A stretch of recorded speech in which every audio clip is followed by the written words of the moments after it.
트라이애슬론이라는, 그러니까 철인 3종 경기라는 건데요, 17시간 안에 완주해야 된다라고 하는 규칙만 보더라도 얼마나 힘든 경주인지 알 수가 있습니다.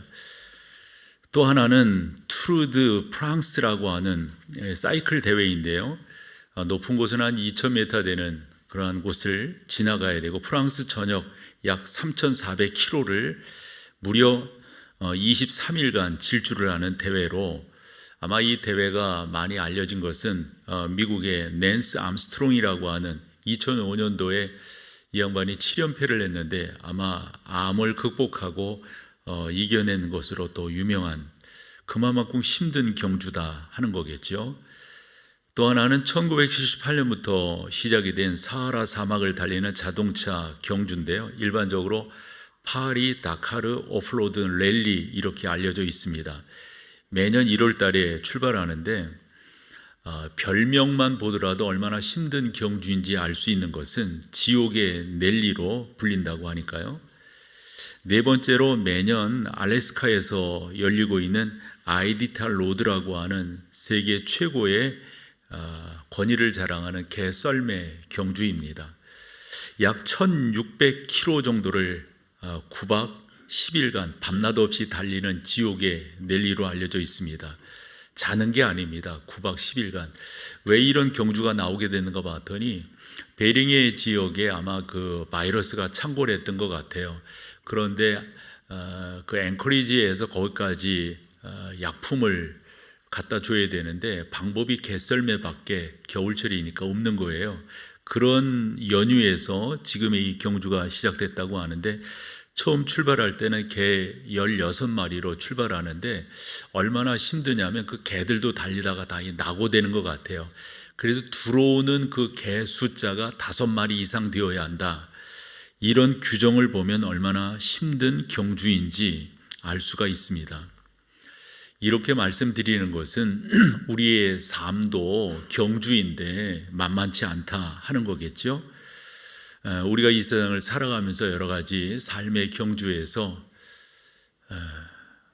참 어떤 분들은 낙오하기도 하고 어떤 분들은 곁길로 가기도 하는 그러한 경우들을 보게 됩니다. 어쨌건 일반적 경주도 그렇고 인생의 경주도 그렇고 공통 분모가 있다면 인내일 것입니다. 인내하지 않고는 안 되는 것이니까요. 게다가 일반적 경주들은 올해 실패했으면 내년에 도전해도 되지만 우리 그런 말 하죠. 인생의 경주에는 리필이 없다. 또 기회가 없는 거예요. 올해 지나면 끝이니까요. 이런 의미에서 저는 성도 여러분들의 신앙의 경주에 있어서 지난 시간에 이런 표현을 썼어요. 인생의 경주라고 하는 것은 100m 경주가 아니라 마라톤 경주다. 인내가 필요하다. 그런데 이 인생의 경주는 여러 가지 장애물들이 있죠. 언덕, 계곡, 요철, 굴곡을 지나야 되는, 그리고 함께 동역하는 사람들이 있지만은 다 여러분들이 고백하실 거예요. 결론적으로 보면 혼자 가는 거예요. 나 혼자 하나님 앞에서 이렇게 가는 거니까요. 그래서 이 경주는 무리하게 속도를 낼 필요도 없고요. 누가 먼저 도달했느냐 이런 것이 아니라 어떠한 과정을 거쳐서 왔느냐, 이것이 평가되는 그러한 경주라고 볼 수가 있습니다. 지난 주일 본문 기억되세요? 히브리서 12장 1절과 2절을 봤는데요. 그중 1절을 보면 그 경주를 하기 위해서는 두 가지죠. 얼매기 쉬운 죄를 벗어야 되고요. 그 다음에 무거운 것도 여러분들이 내려놓으셔야 이 인생의 경주에서 승리할 수가 있습니다. 인내라고 하는 것이 얼마나 중요한 것인가 하는 것을 강조해 보려고 하는데요. 신약 성경에 보면 인내 또는 소망, 이와 같은 단어로 반복해서 우리 가운데 강조하고 있는데, 우리가 반복한다고 하는 것은 그만큼 중요하다고 하는 것 아니겠습니까? 그런데 이 인내 또는 소망이라고 하는 단어로 우리 가운데 지속적으로 반복되기를 몇 번? 70번을 하고 있어요. 70번을. 한두 번 강조하는 것도 중요하기 때문에 강조하는 건데, 아마 70번씩 강조했다고 하는 것은 그만큼 인생의 경주에 있어서 인내가 중요한 덕목이다라는 거겠죠. 사진 하나 보여주실까요? 저 사진은 코로나 전입니다. 손기정 옹을 기리는 마라톤 대회 출발 선상의 사진인데요. 저 사진을 보면 출발 선상에 얼마나 많은 사람들이 붐비는지 이루 말할 수 없죠. 그러나 저렇게 붐빈 사람들이 결승점에 몇 명이나 도달했을까요? 얼마나 많은 사람들이 낙오하는지 이루 말할 수가 없습니다. 성도의 경주에 있어서는 굉장한 속도로 달리는 것, 그거 그렇게 중요하지 않습니다.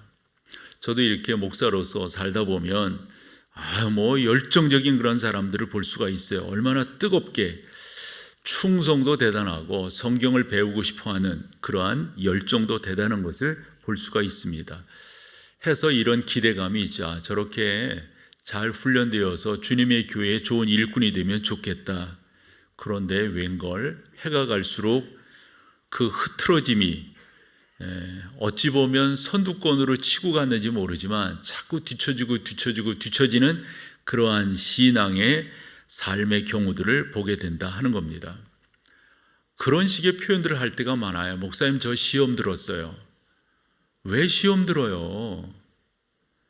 그 사람이 어째요? 저 사람이 어째요? 죄송하지만 그런 말 이유와 필요가 없습니다. 신앙생활은 어쨌건 인내하며 달려가는 게 무엇보다도 중요합니다. 목사인 저에 대한 이야기를 종종 여러분들에게 하는데요. 저는 삶의 목표가 간단해요. 저는 끝까지 잘 달려가는 것, 끝까지 하나님 앞에, 그래서 빨리 가려고도 하지 않고요, 갈 수도 없을 뿐만 아니라 특별한 어떤 요령을 필 생각도 없습니다. 그저 끝까지 제 식으로 표현하면 뚜벅뚜벅 가려고 합니다. 또 그것이 의미 있는 것인 줄 저는 알기 때문에 그렇습니다. 저는 특별한 것을 바라는 것도 없습니다. 이 다음에 하나님 나라에 갔을 때 우리 주님께서 저를 맞아주시면서 그 한마디 해주셨으면 좋겠어요. 수고했다. 수고했어. 저는 이렇게 자라면서 저희 아버지 어머니가 저한테 종종 해주신 말씀이 그런 말씀이거든요. 수고했다. 수고했어. 근데 그 말이, 그 표현하는 그 말씀들이 저에게 얼마나 위로가 되는지 몰라요. 이걸 알기 때문에 저도 아이들을 키우면서 공부 잘했니? 어찌니? 이런 표현 전 잘 안 했던 것 같아요. 그래, 수고했어. 그래, 수고했어. 그 의미를 제가 알기 때문에 저는 성경을 보면서 우리 주님께서 그렇게 말씀해 주시는 것을 믿고 있고요. 또 우리 주님이 마지막에 그렇게 저에게 말씀해 주셨으면 너무도 고맙겠어요. 사실 성경을 보면서 끝까지 믿음의 경주에서 인내하는 것이, 끝까지 지켜나가는 것이 얼마나 중요한지 이루 말할 수 없습니다. 저는 여러분들의 목사로서 어떻게 하면 여러분들을 끝까지 완주할 수 있게 할 것인가, 어떻게 여러분들의 신앙의 경주에서 낙오하지 않게 할 것인가, 이것이 저의 임무라고 생각을 합니다. 새벽도에 어떻게 여러분들을 2023년도에 잘 달리게 할 것인가, 그저 조금 성장하고 그저 조금 이런 것이 아니라 어떻게 여러분들을 약간 성장하는 것이 아니라 위대하게 하나님의 사람들로 성숙하게 할 것인가, 이게 저의 숙제이고 저의 사명이라 믿어서 오늘도 이와 같은 설교를 하는 것입니다. 성경을 이렇게 읽다 보면은 우리 가운데 좋은 신앙의 롤 모델을 발견하게 되는데 뭐니 해도 우리 주님, 예수님이시죠. 그리고 또 한 사람을 이야기한다면 사도 바울입니다. 어떻게 승리했을까? 어떻게 끝까지 잘 달려갔을까? 특별히 사도 바울의 예를 볼 때 고린도후서 4장에서 중요한 교훈을 우리 가운데 주는데, 오늘 말씀도 참 중요하죠. 뭐라고 말합니까? 나는 선한 싸움을 싸우고 믿음을 지켰다고. 어떻게 이렇게 달려갈 수 있을까? 어떻게 하면 그런 신앙의 승리자가 될 수 있을까? 수많은 장애물들이 있었을 터인데 우리가 사도 바울을 어느 정도 알지만은 얼마나 많은 장애물이 있었습니까? 함에도 불구하고 사람들을 격려하고 사람들을 올바로 세워서 하나님의 사람으로 세워가는 그러한 모습이 얼마나 귀한지, 목사인 나는 어떻게 하나님의 사람들을 세워갈 수 있을까? 그래서 여러분들을 올 2023년 신앙의 경주에서 낙오하지 아니하고 끝까지 믿음으로 승리하는 여러분들을 독려하며 격려하고 싶은데, 고린도후서 4장을 봤더니 거기에 사도 바울이 신앙으로 승리한 4가지 덕목이 나오더라고요. 저는 이것을 여러분들에게 소개하려고 하는데, 그 첫 번째가, 여러분 이렇게 하시면 좋겠어요. 여러분 모두는 다 하나님 앞에서 정직하게 살기를 소망하는 사람이잖아요. 그런데 세상은 계속 여러분들의 정직을 타협하라고 그래요. 이렇게끔. 그리고 저한테도 이런 표현들을 하잖아요. 목사님은 세상을 잘 몰라요. 뭐 회사 뭐 어째요? 죄송하지만 모르지만 뭘 몰라요? 모르긴. 여러분 그렇게 둘러대시지 말고요, 결심하셔야 돼요. 나는 올 한 해 동안 정직함으로 신앙의 경주에서 승리하겠다. 고린도후서 4장 2절을 좀 표준 세번역, 조금 이 순화된 이 말이기 때문에 이렇게 골라봤는데요, 하이라이트한 것을 여러분들이 의미 있게 봐보세요. 같이 읽어보죠. 시작. 우리는 부끄러워서 드러내지 못할 일들을 배격하였습니다. 그렇게 안 하겠다는 거죠. 나 부끄러워, 이런 부분들을 안 하기로 딱 이렇게 다짐했다는 거예요. 또 그리고요, 우리는 간교하게 행하지 않고 하나님의 말씀을 왜곡하지도 않습니다. 난 그렇게 하겠습니다. 계속 읽어보죠. 우리는 진리를 환히 드러냄으로써 하나님 앞에서 모든 사람의 양심에 우리 자신들 어떻게 해요? 당당하게. 여러분 신앙생활이 뭐겠어요? 하나님 그분을 향한 우리의 충성을 보이는 거지만, 그것이 우리 안에서 내적인 어떤 여러분들의 그 상태들을 이렇게 만들어내는 것 아니겠어요? 그 부분이 여러분 떳떳하게 나가는 거라고요. 저는 하나님 앞에서 여러분들이 그렇게 나가기를 소망해요. 이런 사실들을 잘 알았던 솔로몬은 이런 표현을 했지요. 잠언 18장 7절에서 미련한 자의 입은 그의 멸망이 되고 그의 입술은 그의 영혼의 그물이 되느니라. 여러분 이러시지 말고요, 당당하게 떳떳하게 하나님 앞에 나아가기를 소망해요. 저는 이렇게 특별히 아는 것이 많은 사람은 아니지만, 일반적으로 볼 때 저도 이제까지 목회하면서 이렇게 살아온 저의 삶을 반추해 보면 다른 게 있지 않는 것 같아요. 당당함에 있는 것 같아요. 그 당당함은 내가 당당하다고 당당하는 게 아니잖아요. 나의 삶이 그것을 빼고 배추는 것이니까요. 어떻게 살았는가를 우린 서로 보고 있잖아요. 여러분들도 저를 보고 계시고 저도 여러분들을 보고 있잖아요. 앞으로 더더욱 우리 가운데 중요한 덕목은 정직성이 될 겁니다. 윤리성이 될 겁니다.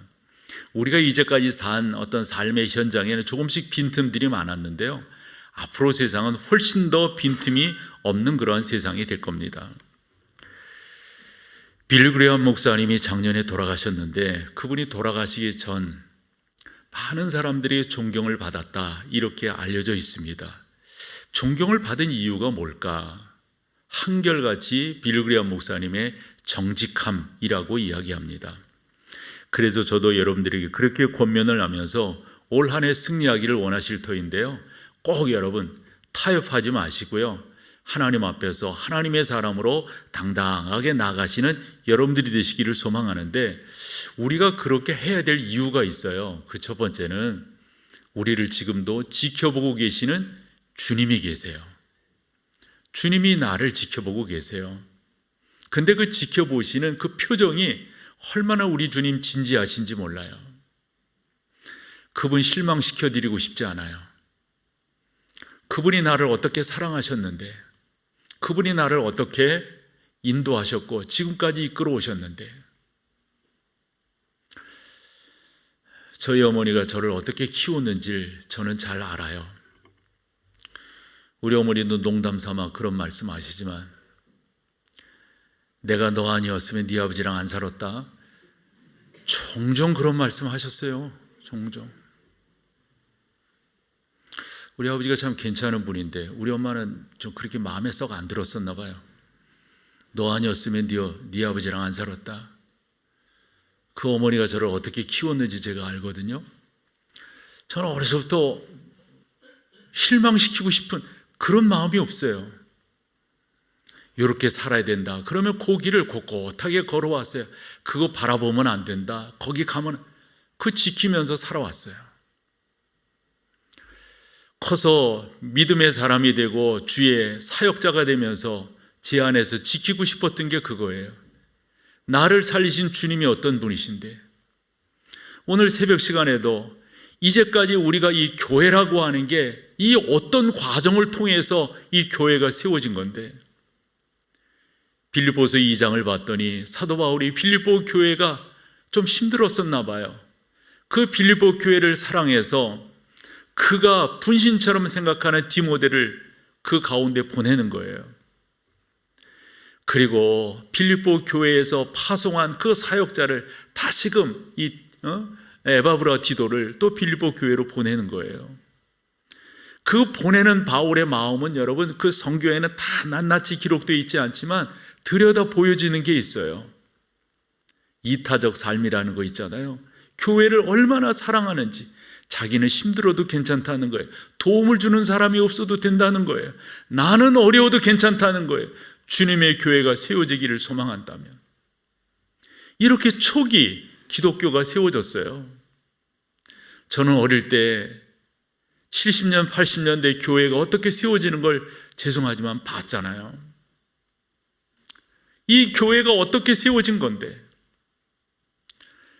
저는 목사가 되기를 작정하면서 주의 부르심을 받은 후 주님의 교회가 얼마나 존귀한 거룩한 단체인지를 제 자신이 너무도 잘 알기 때문에 이 교회를 이렇게 세워나가야 되겠다. 주님이 저를 보고 계세요. 제가 저희 어머니 실망시키지 않으려고 그렇게 애썼듯 전 주님 실망시키 그런 마음이 조금도 없어요. 그런데 여러분, 주님이 지켜주지 아니하시면 이것이 뭔 힘이 되겠어요? 이것 또한 주님이 지켜주셔야 되겠죠. 그러기 위해서 세상 사람들도 오얏나무 밑에서 갓을 고쳐 쓰지 않는다고 했는데, 아니 적어도 우리가 예수 그리스도의 영의 인침을 받은 나라고 한다면 어떤 삶을 살아야 되겠어요? 저는 또 하나 믿는 것이 있는데요. 내가 왜 그렇게 살아야 되는가? 심은 대로 거둔다라고 하는 것을 믿기 때문입니다. 심은 대로 거둘 거예요.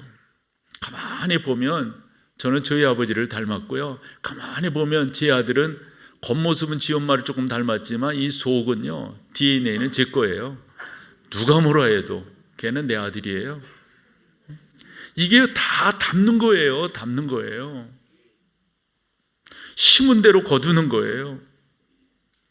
그리고 여러분, 적어도 우리가 신앙생활을 하면서 좀 둔탁한 표현이긴 하지만 여러분, 신앙생활 성질로 하시지 말고 성품으로 하십시오. 얼마나 제가 많이 강조했습니까? 이 성품이라고 하는 게 하루아침에 생긴 거냐고요. 이걸 잘 다듬고 또 다듬고 또 다듬고 그러니 지금 왔단 말이에요. 그런데 여러분, 하루아침에 무너뜨릴 수 있겠어요? 하루아침에 왜 무너집니까? 어떻게 해서 무너집니까? 정직하지 않기 때문에요. 그러니까 그냥 우르르 무너져 버리는 거예요. 여러분들이 하나님 앞에서 세워지는 그 숭고함을 여러분들이 끝까지 잘 지켜나가시라고요.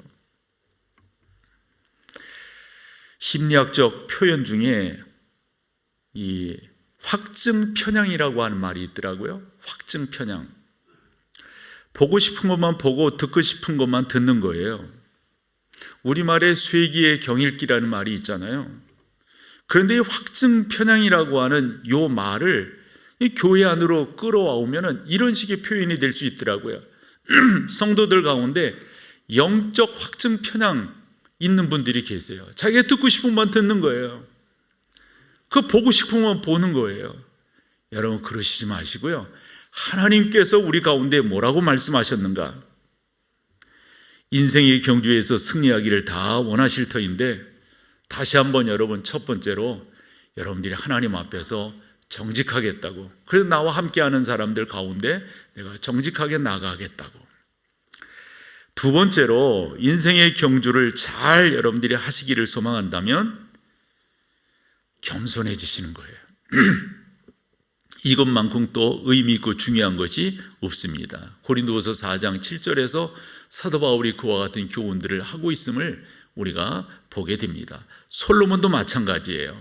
솔로몬이 이런 말을 했어요. 잠언 18장 2절에서 같이 한번 읽어볼까요? 미련한 자는 명철을 기뻐하지 아니하고 자기의 의를 드러내기만. 여러분, 자기의 의라고 하는 말이 뭐예요? 그것만 기뻐한다는 거. 그것만. 겸손이라고 하는 말과 반대되는 거죠. 저는 여러분들이 겸손한 하나님의 사람이 되기를 소망해요. 역대하 26장 이하에 가보면 우시야 왕에 대한 내용이 나옵니다. 선지자의 방문을 받았을 때 그가 얼마 살지 못한다는 걸 알게 돼요. 그런 우시야가 하나님 앞에 엎드립니다. 하나님, 저 잘못했어요. 저 살려주세요. 그래서 그가 생명의 연장을 받잖아요. 아니, 그런 우시야가 그 다음에 어떻게 해서 이런 모습이 나오게 되지? 그러니까 그 밑에 그 아들이 나오게 되는 거예요. 그래서 이렇게 교훈을 하더라고요. 사람 앞에는 겸손이라고 하는 바톤과 교만이라고 하는 바톤이 있는데, 이것은 기도함으로 되어지는 것이 아니라 이것은 선택하는 거다. 선택. 여러분들의 의지로 선택하는 거예요. 여러분들은 어떤 바톤을 잡으시겠어요? 겸손의 바톤이세요? 교만의 바톤이세요? 한때 이런 거 그냥 그거 가지고 사시겠어요? 끝까지. 소망해 여러분, 승리하기를 소망하신다면 겸손의 바톤을 잡으시는 거예요. 마태복음 23장 13절에 보면 누구든지 자기를 높이는 자는 낮아지고 누구든지 자기를 낮추는 자는 높아지리라, 이리 말씀을 하십니다. 그러시기를 소망하시는 여러분들도 아는데요, 그러려면요 두 가지를 여러분 명심하세요. 그 하나는 이 세상에 있잖아요, 완벽한 사람 없어요. 조금 덜 이 정도지요. 완벽한 사람 없어요. 그래서 저도 이렇게 보면, 저는 이제 목사니까 목사 세계를 어느 정도 알잖아요. 귀한 사역을 잘 감당하신 목사님들을 이렇게 뵈면요, 한결같이 솔직해. 그렇게 이렇게 꾸미고 뭐 이런 게 참 없는 것 같아요. 그러니까 솔직하다는 표현보다는 이게 더 나을 것 같아요. 진솔하세요. 진솔해. 부족하면 부족하다고 당신을 이야기하고요. 뭐 이렇게 거드름이라든가, 난 그런 걸 잘 못 보는 것 같아요. 뭔가 감당하시는 분들을 이렇게 뵈면 말이에요, 진솔해요. 그냥 이렇게 차분해. 이게 무게중심이 이 아래쪽에 잘 가 있어요. 그렇지 않은 사람들이 호들갑 떨고, 그렇지 않은 사람들이, 그건 좀 그렇죠. 여러분 모두가 하나님의 사람들이 잘 이렇게 되셨는데, 여러분들이 다른 무엇보다도 좀 진솔하셨으면 좋겠어요. 사도 바울이 고린도 후서 4장 7절에서 이렇게 말을 했습니다. 우리가 이 보배를 질그릇에 가졌으니, 여러분 이 보배는 뭡니까? 이 보배. 난 이것만 여러분들이 정확하게 믿음 안에서 개념적으로 이해하신다면 여러분들이 표현하는 것이 한결 달라지리라고 저는 믿어요. 한 번 더 여쭐게요. 우리가 이 보배가 뭐예요, 여러분? 우리 주님이 나에게 베풀어 주신 은혜 아니에요? 그러므로 보여지고 깨달아지는 하나님이 어떠한 분인가에 대한 깨달음이잖아요. 그래서 저는 여기에다 어떤 식으로 적어왔냐면, 그분의 영광이에요, 이 보배가요. 뭐라고 적었냐면 그분의 능력이에요. 뭐라고 적었냐면 그분의 생명이에요. 그분이 나와 함께 하시는 임마누엘의 역사예요. 여러분, 이 놀라운 것을 어디에 담았다고요? 이 질그릇에 담았다고요. 질그릇은 누구예요, 여러분? 질그릇이 우리 가운데 의미상으로 던져주는 하나의 형상은 뭡니까? 보잘것없는 것 아니에요? 보배를 담을 만한 게 못 되잖아요.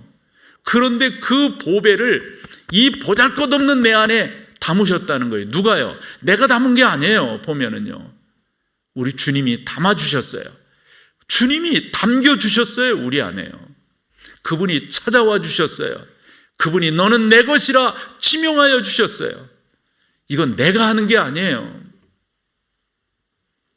그런 우리가 뭐를 어떻게 한단 말이에요? 그냥 여러분 진솔해지시는 거예요. 그래서 저도 이렇게 신앙생활을 잘하는 분들을 이렇게 뵈면요, 확실히 그런 부분들이 강하신 거예요. 진솔하게.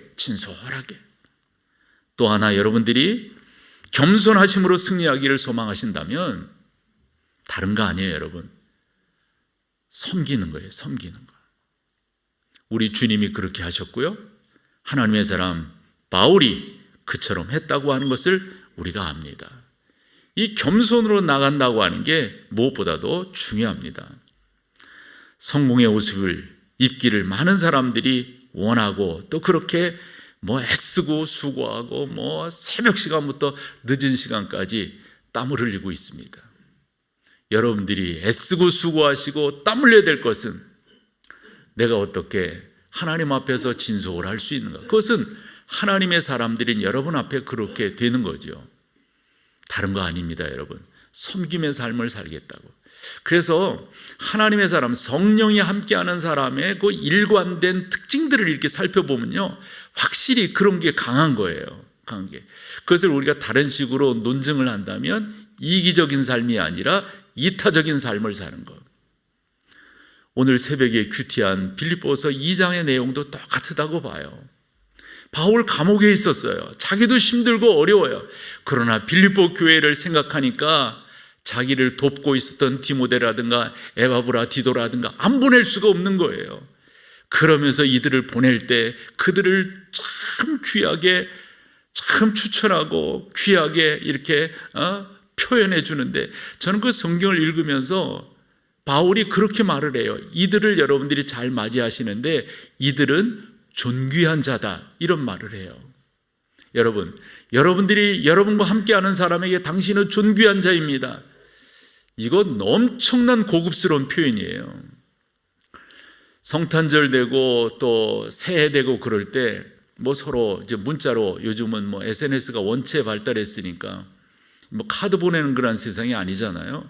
그래서 이렇게 할 때 제가 많이 쓰는 말 중에 하나가 존귀하신 누구누구, 이런 표현 저도 썼어요.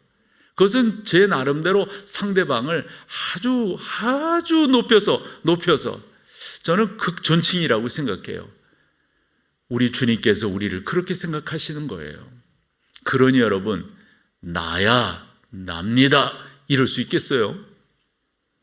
겸손하시면, 여러분들이 섬기는 자세로 나가시면, 또 하나 여러분의 마음을 새롭게 하시는 겁니다. 이 새롭게 한다고 하는 게 참 의미가 있는데요, 사도 바울이 고린도후서 4장 8, 9절에서 이런 말을 합니다. 그 참 어려운 일이에요. 바울이 당하는 어려움이에요. 같이 한번 읽어볼까요? 우리가 사방으로 우겨싸움을 당하여도 쌓이지 아니하며 답답한 일을 당하여도 낙심하지 아니하며, 그 다음 9절, 박해를 받아도 버림받지 아니하며 거꾸로 트림을 당하여도, 아니 어떻게 이렇게 할 수가 있어요, 여러분? 어떻게? 어찌 보면 우리의 생활이, 우리의 삶이 고난의 연속이라고 생각할 수 있는데 그 가운데서 어떻게 나를 새롭게 할 수가 있어요? 방법이 그 뒤에 나오는 16절이에요. 16절을 같이 한번 읽어봐봐요. 그러면 우리가, 그러니까 이거예요. 우리가 어떻게 우리의 삶 속에서, 그 고난의 삶 속에서, 역경과 낭망적인 상황 속에서 어떻게 우리가 낙심하지 않을 수 있냐면, 겉사람은 낡아지지만 우리의 속사람은 뭐죠? 여기에 비밀이 있는 거예요. 여기에. 근데 여러분, 저기에서 날이라고 하는, 영어적인 표현하면 관사를 붙이면 그날이잖아요. 그날. 근데 영어적인 표현으로도 봐도요, 그날이 아니에요. everyday. day by day예요. 점점점 성숙해가고 점점점 자라나고 점점점, 그게 새롭게 되는 거예요. 그게.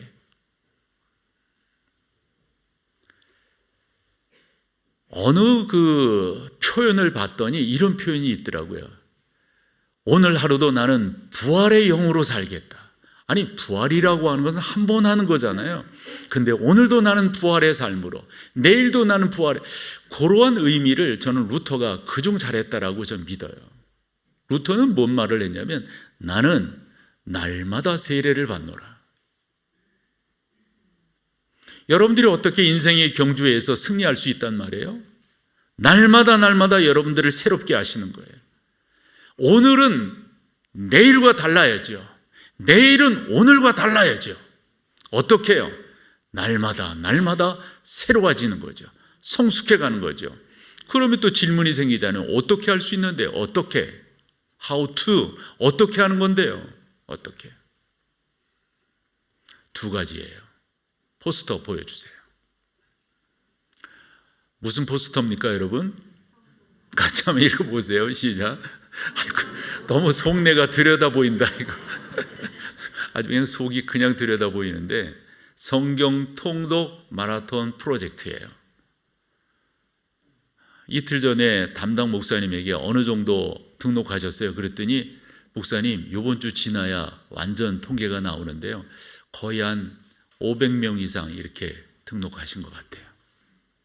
단체로도 많이 하셨더라고요. 오늘 그 영상 광고로 참 영상 광고 어떻게 저렇게 잘 찍나 감탄하죠, 여러분들도. 그러니까 확실히 이 어떤 그 감성적, 이 감각적 기능이 확실히 세대 차이가 있는 것 같아요. 너무너무 잘 만들어요. 중요한 것은 그렇게 느끼는 나는 뭐야, 그럼. 어쨌건 여러분들이 성숙하기를 원하신다면, 날마다 새로워지기를 원하신다면 여기에 참여하시는 거예요. 성경 말고 뭐가 있단 말이에요. 성경이 나를 키우는 거죠. 성경이 나를 새롭게 하는 거죠. 성경 말고 뭐가 있어요? 요즘 이렇게 제 나이 되고 한 분들 이렇게 보면, 건강하게 지내시는 분들 어떻게 저렇게 건강하신가 이렇게 보면 뭔가 다른 섭생들이 있으시더라고요. 뭔가 보조식품들이 있어요. 아, 저렇게 하는구나. 여러분들이 영적으로 건강하게 지내시려면 여러분, 보조식품이 아니에요, 이건요. 신약과 구약은 여러분들의 영적인 비타민이고 영적인 영양제라고 하는 걸 여러분들이 꼭 아시고요. 이런 말씀도 여러 번 드렸는데, 성경 안에는 7,000개 이상의 약속이 있어요. 다 여러분 쓰지도 못할 거예요. 그런데 7,000개가 있는지 뭐가 있는지 알도 못하고 그냥 지나가는 분들이 많으세요. 성경이 여러분들을 키우실 겁니다. 또 하나는 성도의 교제가 여러분들을 날마다 새롭게 할 겁니다. 성도의 교제가. 보여줄래요? 히브리서 10장 25절 같이요. 시작. 모이기를 피하는 어떤 사람들의 습관과 같이 하지 말고 오직 권하여 그날이 가까운 볼수록, 사실 거기에 주어가 들어가요. 너희는 더욱 그렇게 해라, 이 말이죠. 그러면 여기에서 여러분, 모이기를 피하는 어떤 사람들의 습관, 저것은 안 믿는 사람들이에요. 안 믿는 사람은 어찌할까요, 여러분? 어떤 식으로 살까요? 안 믿는 사람들은. 여러분들은 그날이 가까움을 볼수록 이제 하나님의 임재, 또 재림, 종말 이런 개념이거든요.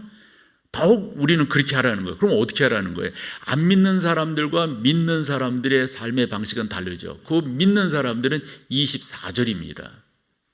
뭡니까, 여러분? 서로 돌아보아 사랑과 선행을. 안 믿는 사람들이 이렇게 안 하는 거예요. 그러면 왜 이렇게 해야 됩니까? 여러분 봐봐요. 저는 저의 그 신앙과는 분명하니까요. 사람이 크는 것은 격려를 통해서 큽니다. 오늘따라 저희 아버지 어머니 이야기를 좀 하는데, 그분들은 못 배우셨어요. 피난 내려오셔서 어려서 그 피난민촌에서 저 또한 그렇게 만나서 저를 거기서 낳으셨고, 그런데 신앙이 있으시니까 다른 게 하나 있어요. 참 우리 어머니 장점은 격려하시는 거예요. 격려하심. 수고했다. 그래 잘했어.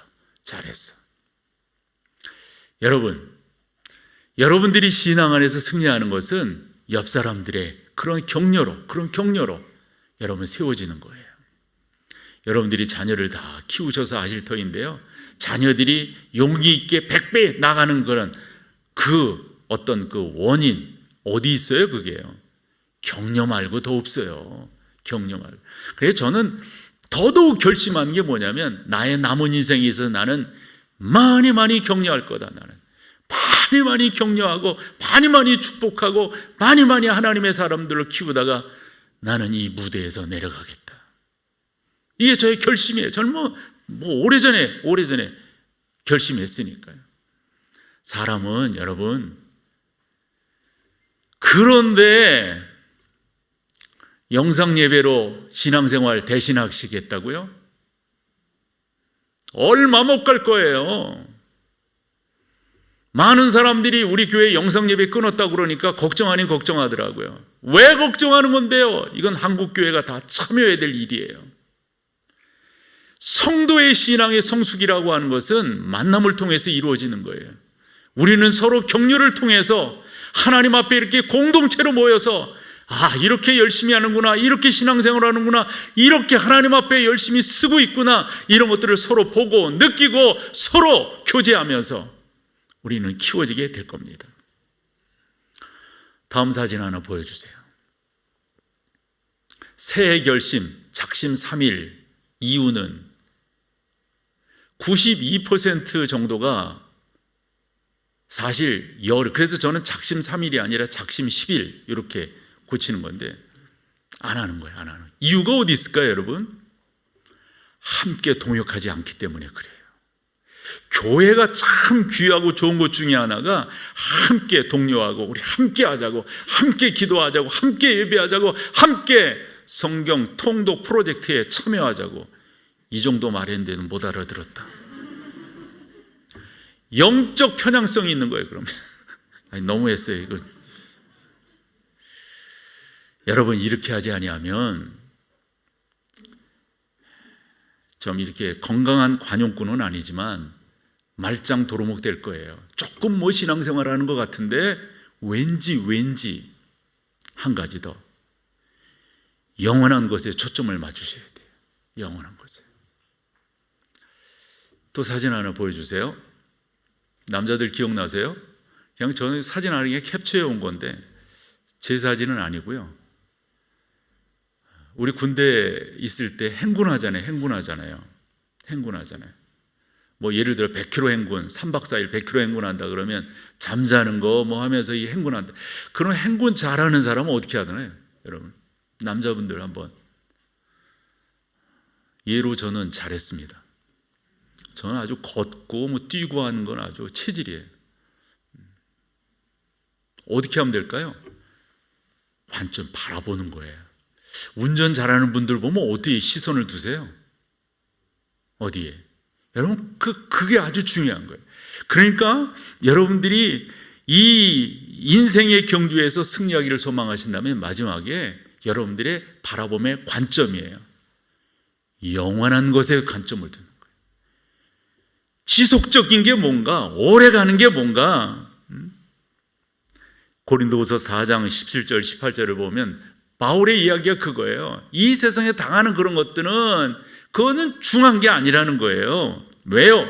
우리는 영원한 것을 바라보고 있기 때문에 그렇다. 여러분, 우리 주님께서 이 땅에서 어떻게 승리하셨는가를 보면 지난주일 말씀처럼 히브리서 12장 2절입니다. 같이 한번 읽어봐 보세요. 시작. 믿음의 주여 또 온전케 하시는 이인 예수를 바라보자. 왜 바라보자는 거예요? 그는 그 앞에 있는 기쁨을 위하여, 그럼 그 앞에 있는 기쁨이, 그래서 우리 주님께서 그 과정들을 이겨내셨다는 거거든요. 그러면 그분이 바라보셨던 그 기쁨이 뭐예요? 결과가 뭐예요? 하나님 보좌 우편에 앉으시는 거예요. 적어도 여러분들이 천국을 소망하신다면, 적어도 여러분들이 하늘나라의 상급을 바라보신다면 당연히 승리할 수밖에 없는 거죠. 오늘 저는 설교를 시작하면서 디모데후서 4장 7절 8절 그런 내용으로 여러분과 같이 말씀을 나누었습니다. 바울은 그런 말을 했어요. 나는 선한 싸움을 싸우고 나의 달려갈 길을 마치고 믿음을 지켰으니, 그 다음 절 보여주세요. 8절. 이제 후로는 나를 위하여 의의 면류관이 예비되었으므로 주 곧 의로우신 재판장이 그날에 내게 주실 것이며, 그 다음이 중요합니다. 내게만 아니라 주의 나타나심을 사모하는 모든 자, 여러분들인 줄로 믿습니다. 꼭 그렇게 하셔서 인생으로 승리하시는 여러분 되시기를 축원합니다.